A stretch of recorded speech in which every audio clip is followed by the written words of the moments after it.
Are you having a hard time keeping your camper cool when it's hot and humid outside? Well, stay tuned, because I've got some little tips and tricks that may make it a little bit better for you and your camper in this hot summer. Welcome back in, ladies and gentlemen. Paul Chamberlain, the Air Force guy, RV extraordinaire. I do appreciate you watching, appreciate your comments and so forth. I provide this information at no charge.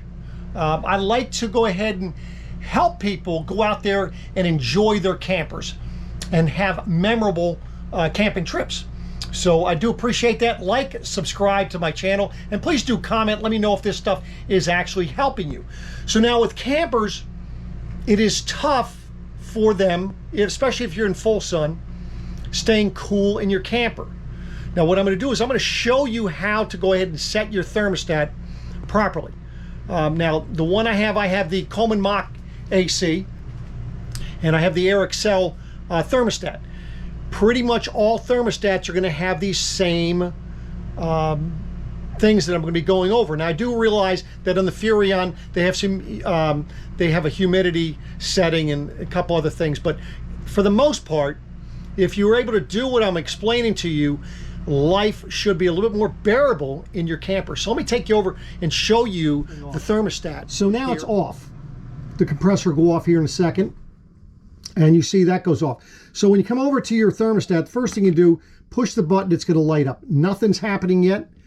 First is you have fan low, you have fan high, cool high, cool low, cool low auto, cool high auto.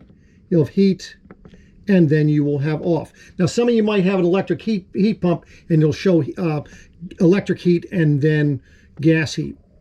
So now what you're going to be doing when you set this thing up, if you set it to cool low, and then of course set your temperature where you want it, what that is going to do for you is that is going to allow the air to be going across the coils much slower, allowing the humidity to be taken out of, more humidity to be taken out of the air.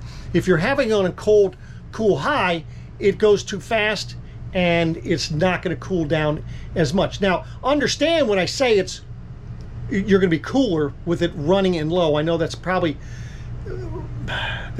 not what you thought, but in reality, it's going to feel cooler in your camper. Now, the thermostat may not reflect that it's cooler, but trust me, on your skin, you will feel that it is cooler.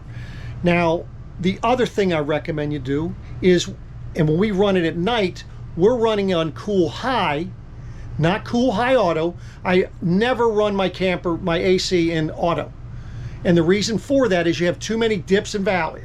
You have peaks and valleys. Because what happens when you run it in the auto mode, when it gets to temperature, and trust me, in the heat, chances are it's not going to get to temperature, so it really wouldn't matter. But when it does, not only does the compressor turn off, but also the fan. That's where you're going to get your peaks and valleys, because it's going to reach temperature. Now the compressor, when it goes off, it is going to be off for a good, it could be 5 to 7 minutes, and at that point your camper is going to heat up pretty quickly. So by leaving it in cool low or cool high, what's going to happen is it's going to stay more consistent throughout your camper. The reason for that is the warm air is going to be taken out of your camper through here, and it's going to go across the coils, which are still cold. Even though the compressor's off, they're still cool, and it's still going to be putting cool air back into your camper. So it'll stay more even temperature. The other thing is, while you're sleeping, if in fact you do have it like that, you're not going to hear the compressor and fan shut off completely and wake you up, because now you have no noise, and then come back on and it's going to wake you up again. Now, as you can see, I mean, I have this thing right now in cool low, but the 𝚘𝚎𝚎 AC is probably one of the quietest. I mean, I know there's some others that are quiet out there, but it's much quieter. And I mean, I sit directly across and watch TV. I'm sitting right over here watching TV, and I'll have that on cool high, and it's fine. I don't have to turn the TV up, the volume up or anything. So, but I think you'll find it to be much cooler. Now, for those of you that may want to go ahead and up your 𝚘𝚘𝚎 Mach AC. The benefit of right now with this is if I open this right here, what I'm going to get is it's going to go ahead and this is what they call a quick cool feature.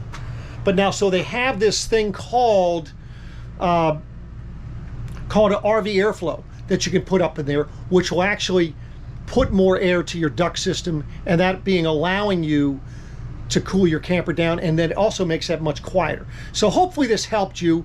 I appreciate you watching, and you know, I can tell you, we keep our camper at 63 degrees at night when we're going to bed. We like it cold, so it works for us, and we're in hot temperatures. We're down in the Florida, Georgia area, and trust me, it's been quite warm.